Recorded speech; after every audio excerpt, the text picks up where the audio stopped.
C'est dans ces nouveaux enjeux, ces nouvelles perspectives, que la complexité devient un point essentiel à maîtriser pour l'entreprise.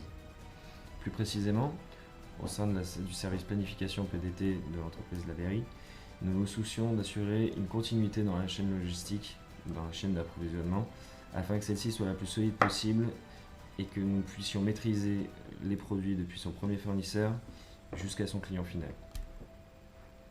De nouveaux flux de production, de plus en plus d'articles créés dans la société ces dernières années, de nouveaux partenaires, toute cette complexité a un coût si elle n'est pas correctement maîtrisée. Et la maîtrise de cette complexité, afin de maximiser la satisfaction client, ça a été là tout l'enjeu de ma mission de stage lors de ces derniers mois, afin de assurer le pilotage de la notation et de la suppression des codes obsolètes, réaliser la quantification et valorisation des revues prévisionnelles, réaliser des analyses des tableaux de bord et suivi des inventory write-off, et enfin assurer la planification des approvisionnements et production de la gamme.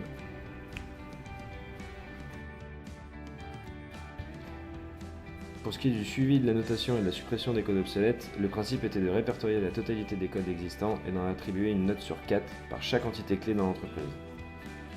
Une fois réalisé, 5 notes principales constituaient la moyenne finale. La note de complexité, la note des achats, la note commerciale, la note marketing et enfin la note MSCV ou note de marge sur coût variable. Une fois la note globale obtenue, une première suggestion était faite automatiquement puis les gestionnaires prenaient la décision finale de garder ou non chaque code. Pour ce qui est de l'amélioration et la réalisation de la quantification et valorisation des revues prévisionnelles, l'anticipation ici était le maître mot. Il s'agissait d'identifier les revues prévisionnelles, c'est-à-dire les quantités d'articles en surstock par rapport à la demande prévisionnelle, afin d'avoir le moins de pertes possible. Ce tableau, actualisé toutes les semaines, permettait d'avoir un visuel constant sur les principaux coûts à prévoir pour l'entreprise en termes de valorisation de stock. Chaque article se voyait attribuer un niveau de criticité, et chaque semaine, les gestionnaires se réunissaient afin de pousser les ventes, négocier avec les déstockeurs, écouler les quantités en vente en personnel, ou encore faire des dons en banque alimentaire. Ce fichier en 2 parties disposait de cette base de données, et pour une meilleure lisibilité d'un tableau de bord que voici. Il permettait à la fois d'avoir une vision précise sur un article, mais aussi sur l'ensemble des articles suivis.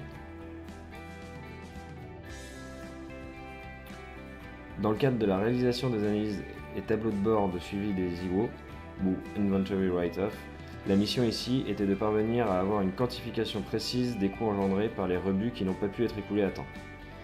Il était réalisé un bilan mensuel des coûts par famille, sous-famille et article, à l'aide d'analyses comme celle-ci. Cela permettait d'avoir une idée précise des articles à surveiller en priorité, de mieux identifier les points les plus complexes et de les traiter au plus vite en trouvant plus facilement les causes de ces coûts. Pour finir, chaque semaine je réalisais la planification de production et d'approvisionnement pour l'ensemble des produits de la gamme charcuterie supérieure. Je jouais ici pleinement le rôle de gestionnaire supply chain, trouvant le juste équilibre entre contraintes de production et contraintes d'approvisionnement. Cette gamme étant nouvelle, elle figurait parmi les flux les plus complexes de l'entreprise et devait être suivie de près, et des paramétrages du logiciel étaient souvent nécessaires afin que le flux informatique corresponde au mieux au flux physique. C'est pourquoi j'ai réalisé des analyses afin d'améliorer le suivi de ces articles et réalisé régulièrement des réunions avec mes homologues de l'approvisionnement et de la production. Aussi, comme vous pouvez le voir, les tableurs partagés sur le net étaient un très bon outil de communication en temps réel pour tous mes collègues. Ainsi, les flux informatiques étaient fiabilisés par cette sécurité supplémentaire qui permettait d'épurer les informations, d'aller à l'essentiel et de communiquer rapidement en cas de problème.